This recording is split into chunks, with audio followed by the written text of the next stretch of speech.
Hey everybody, it's Rick Trummer from Rick Trummer Consulting and Training, and welcome to another video on the NIK Filter series. We're on video number 8, and we're going to be going over, in the next few videos, we're going to be going over the Color Efex Pro 4 that's included inside the free, absolutely free NIK Filter package that you can get if you go into Google. Just do a Google search. As you know, NIK was purchased by Google, and now they can hand out those free filters to you, which used to cost hundreds of dollars, and now they're getting them for absolutely free of cost. Very, very cool stuff. So we've been going over a lot of the things that are inside these packages, and today we're going to be starting our conversation with Color Efex Pro 4, which I think, if there's any filter that I'm going to want to make sure I have in my arsenal, this is the one that I want to make sure that I have. So let's go into the Color Efex Pro 4 right here. As you can see inside the NIK collection, we're going to go into Color Efex Pro 4 and click right into the dialog box. As you can see from all of the other dialogues that we've gone into, this is very, very much the same as all of the other NIK filters. It went right into black and white conversions here, and that's up to you where you want it to be able to go. But if you click on that area there, if you click over to the left, let's go back to that control panel really, really quickly.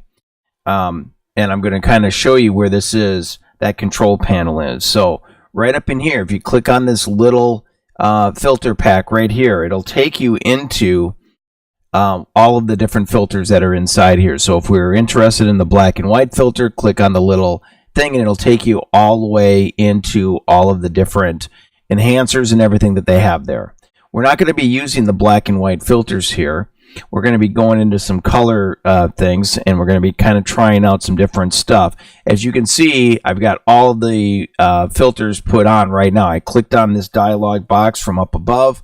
I've got all clicked on. I'm going to click into landscape, and what it's going to do is it's just going to give me the landscape filters that are inside here. Each one of these areas has its own area. Let's go ahead and click into the nature shots actually. And once we find exactly the area that we want to be into, we can click on whatever the filter is, and we can go into the detail of that particular item and all the different things that they have inside here. Let's go into the warmth area here. And as you can see, once we click into this area, here's all of the results. We've got our neutral, increased saturation, perpetual saturation, number 1, number 2, and we got cool colors and warm colors. So those are all of the filters inside. If you like a filter, you can always star it. You can always go in, select it, or star this filter series, and what it'll do is it'll be able to save inside your system. I'm going to go ahead and put the loop on here so that we can kind of get into a certain area. So let's just take a look at, let me click on one certain area here so I can see the kind of the color area there. So the other thing that we can do, and we already talked about this, is going into the split preview screen so that you can actually see what it's doing back and forth. Let's zoom into this section just a little bit so we can kind of get into this just a little. Zoom in real quickly there. So you can see the difference between the actual filter that's on and the filter that's off. So it's a real quick, easy area to be able to get into. But let's get into some of the dynamics of the actual filter pack itself. I'm going to move back or zoom out so I got a little bit more of the control panel.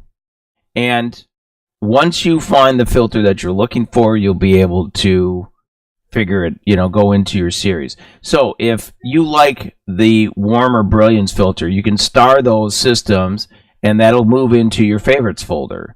I normally go into each of the actual filters itself before I actually star them, and then I add them into the favorites area. And then that way I can always be able to find the ones that I like the best. There's a lot of filters in here.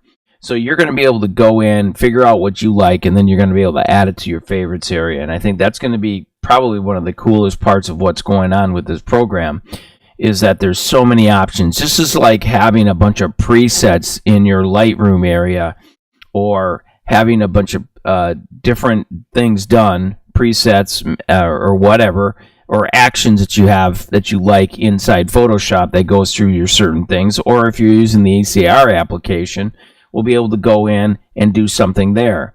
So let's click into the foliage area here, and I'm going to do a split screen on this, and we're going to walk through, let's walk through some of the different things. Here, this has the strong green. Here's the strong yellow, which I think actually would really work well with this. As you can see, it really adds a lot there. Then what I can do is once I click into the proper area that I want to get into, I can click on the method of which I want to be able to go into. So if I wanted stronger yellows, I can go into 1, I can go into 2, or I can go into 3 when I'm up here. If you wanted to do an individual, let's go back over here and show you where that control panel is. So right here, again, all I have to do is click in and I can go into the individual control panels. Once I do that, I can also go into my foliage and be able to change the rendition of the foliage. So if I wanted to be able to add a little bit of items here, you can see here now with the filter I've added a little bit of warmth or a little bit more yellow. Maybe it's too much. So I'm going to want to pull that back. Just work with the flower details a little bit. We've talked about adding control points an awful lot, and I think control points are really good because if we add a control point, we can individually be able to come in here, get our brush sizing properly done, and then we can kind of click on this point and be able to bring the opacity down on that particular filter that we have inside here. If you look at your control points, right now all we're working is on the opacity of that particular area, so we're kind of pulling it away. There are other control points because you can add filters onto each of these areas. So if you wanted to add another filter onto that area and kind of put these all together, you can do that. The great thing about that is once you do this in a certain area, maybe you like a certain rendition of how you like this all done, you can add it to your recipes scheduler. So because there's a very exact way when you go through this filter series, if you use the same filters but in a different way, it may not look exactly the same way. So what you want to do is make sure once you get that recipe of how you want it to be done, you want to make sure to save it in that particular way. So all you would do is just add it to your recipe area that's inside here, and you would add it. And it's just a simple technique, but it's going to give you the best way to get to the final end result without a whole lot of problem. So what we're going to do is right now, we're going to just cancel this for today. I'm going to be coming in here and showing you a little bit more about Color Efex Pro 4 in the next couple lessons. I just wanted to give you the start of what's going on, being able to save those recipes, and now we're going to be able to get into some of the other cool things that Color Efex Pro has. So until tomorrow, I'm Rick Trummer from Rick Trummer Consulting and Training, and I'll see you on the tube.